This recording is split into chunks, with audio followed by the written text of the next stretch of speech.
केहू नहीं देखे तुहारा के रनिया सबक से नजर बचाई केहू नहीं देखे तुहारा के रनिया सबक से नजर बचाई सुनाए हो परेजा ओढ़नी में रंग लेके आई सुनाए हो परेजा ओढ़नी में रंग लेके आई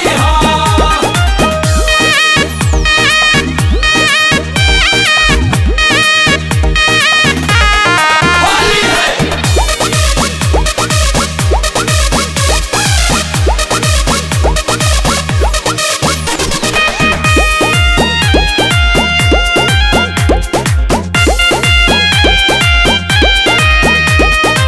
बटे जान बड़ी दिल में बेचैनी जहिया से